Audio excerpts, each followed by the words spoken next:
Hello friends, welcome back to this channel. दोस्तों, इस video में हम लोग वोडाफोन आइडिया लिमिटेड के लिए बातचीत करेंगे। लेकिन अपनी बातचीत को शुरू करें उससे पहले आपसे रिक्वेस्ट करना चाहूँगा। पहले रिक्वेस्ट कि अगर आप इस चैनल को फर्स्ट टाइम देख रहे हैं तो सब्सक्राइब करके बेल आइकन को ज़रूर से हिट कर लीजिए।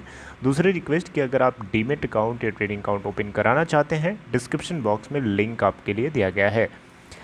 ओके दोस्तों, वोडाफोन आइडिया आज 7.30 के ऊपर ओपन हुआ। अगर हम लास्ट क्लोजिंग प्राइस 7.10 से कंपेयर करें तो 20 पैसे की गैप अप ओपनिंग हुई थी। वहां से 7.60 का हाई भी बनाता है और 6.40 का लो बना चुका है। अभी ये 6.95 से 70 के बीच में ट्रेड हो रहा है। 2:40 का टाइम। और अगर हम देखें तो अभी तक टोटल वॉल्यूम ट्रेड किया जा चुका है एनएससी के ऊपर 763.9 मिलियन शेयर्स, यानी 76 करोड़ 39,60,065 शेयर्स। जबकि बीएससी के ऊपर देखें तो 21 करोड़ 62,36,952 शेयर्स की ट्रेडिंग हो चुकी है।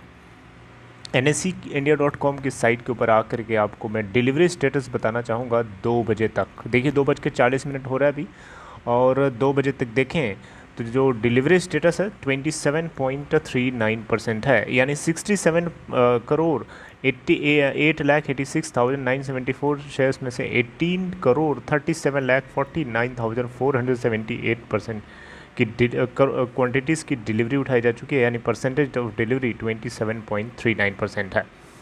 दोस्तों, आपको बताना चाहूँगा वोडाफोन आइडिया लिमिटेड को ही लेकर के नहीं बल्कि टेलीकॉम सेक्टर के लिए ओवरऑल अगर हम देखें तो टेलीकॉम डिपार्टमेंट यानी डिपार्टमेंट ऑफ टेलीकम्युनिकेशन डॉट और भारत के कुछ टॉप पीएसयू बैंक्स के ऑफिशियल्स, इवन प्राइवेट बैंक्स के भी ऑफिशियल्स मौजूद थे। फ्राइडे की एक मीटिंग हुई थी जैसा कि मैंने आपको बताया था। और इस मीटिंग का एजेंडा क्या था? मीटिंग का एजेंडा यही था कि टेलीकॉम सेक्टर के लिए कोई रिवाइवल पैकेज लेके आया जाए और स्पेसिफिकली वोडाफोन आइडिया के लिए कोई एक ऐसा रिजोल्यूशन प्लान तैयार किया जाए, एक ऐसा रिलीफ पैकेज लेके आया जाए कि इस कंपनी को बनाए रखा जाए। देखिए यहाँ पे क्या हुआ फ्राइडे की मीटिंग में, मैं थोड़ी बहुत बातें आपको यहाँ से बता पाऊँगा। कुछ चीज़ें जो है लीक हुई हैं, वही चीज़ मैं आपसे डिस्कस कर पाऊँगा।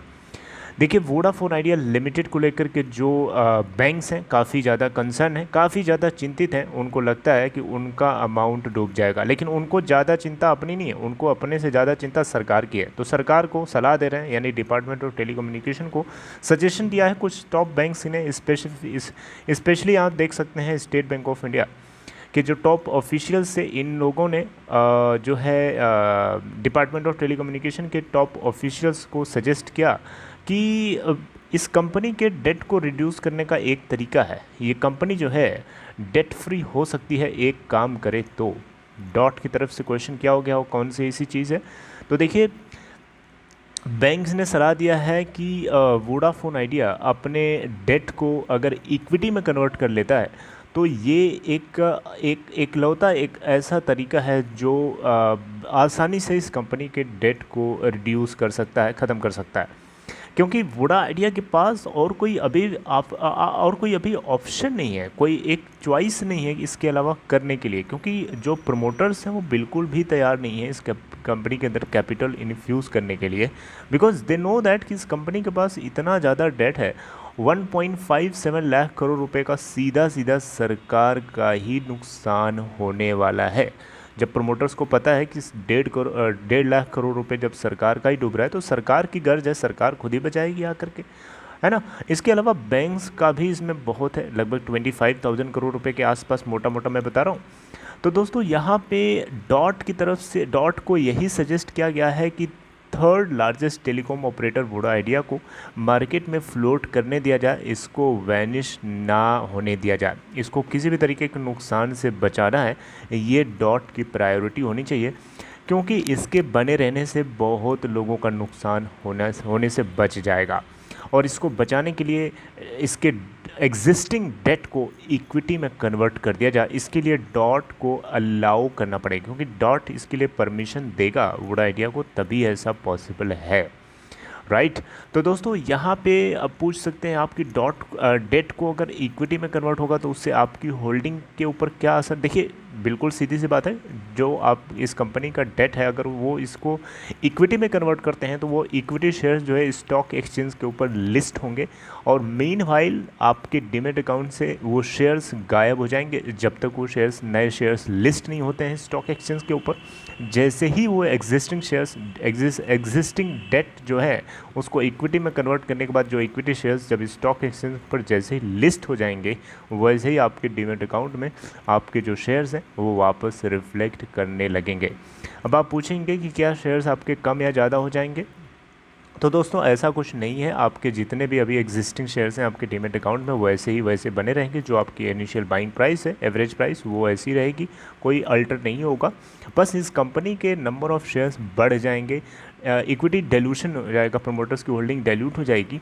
और इससे क्या होगा कि एक ट्रेंड आपको देखने को शायद मिल सकता है कि इसके अंदर आपको सेल ऑफ का प्रेशर बढ़ता हुआ दिखाई दे सकता है, क्योंकि एग्जिस्टिंग जो प्राइस रेंज है अभी 5 से 6 या 5 से 7 के बीच में हम मान सकते हैं।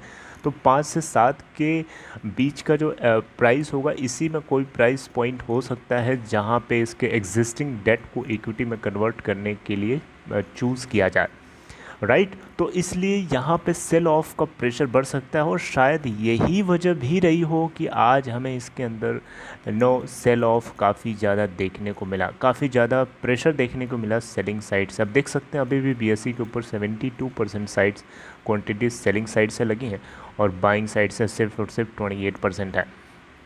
तो इससे आपको एक अपॉर्चुनिटी भी मिल सकती है। देखिए मैं बोलता हूँ कि अगर ये मान लीजिए सेल ऑफ का प्रेशर इतना बढ़ जाता है कि 2 रुपये, 1 रुपये से 2 रुपये के बीच में मान लो गिरी से गिरी हालत में मानने में क्या जाता है, एज्यूम करने में क्या जाता है, तो 1 से 2 रुपये के अगर आसपास ये आता है तो आपके लिए एक बढ़िया सुनहरा मौका होगा कि आपका जो इनिशियल बाइंग प्राइस बहुत ऊपर है आप थोड़ा सा अमाउंट लगा करके ज़्यादा एवरेजिंग कर सकते हैं। मेरी बात समझ रहे हैं? अभी आप एवरेजिंग करेंगे और क्या पता आने वाले टाइम में इक्विटी डिल्यूशन हो, यानी डेट को इक्विटी में कन्वर्ट करने की बात हो, तो फिर ये आपको 2-3 के आसपास आपको मिलेगा। उस समय आप पछताओगे कि आप काश 2 से 3 के रेंज में आपने एवरेजिंग कर लिया होता।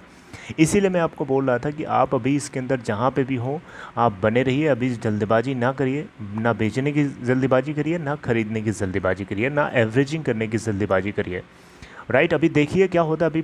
अभी बातचीत चल रही है, अभी PMO की तरफ से भी इसके ऊपर सजेशन दिया गया है डॉट को कि इसके ऊपर कोई रिवाइवल पैकेज लेके आया जाए ताकि इस कंपनी को बचाया जा सके, क्योंकि भारत सरकार का 1.5 लाख लगभग नुकसान है, सीधे सीधे नुकसान है। और ये बहुत प्रायोरिटी बनती है सरकार की कि वो इसके लिए कुछ ना कुछ करे, और इसके लिए मल्टीपल मीटिंग्स होंगी। अभी तो सिर्फ एक मीटिंग हुई फ्राइडे के दिन डॉट के ऑफिशियल्स और टॉप बैंकर्स के साथ। अभी आने वाले टाइम में और भी मीटिंग्स होनी है और देखते हैं कि क्या कंक्लूजन फाइनली निकलता है, right. So this is all in this video. I hope you like this information regarding good idea. अगर आपको कंटेंट अच्छा लगा तो लाइक करके इनकरेज कर सकते हैं और अपना ख्याल रखिए। Take care.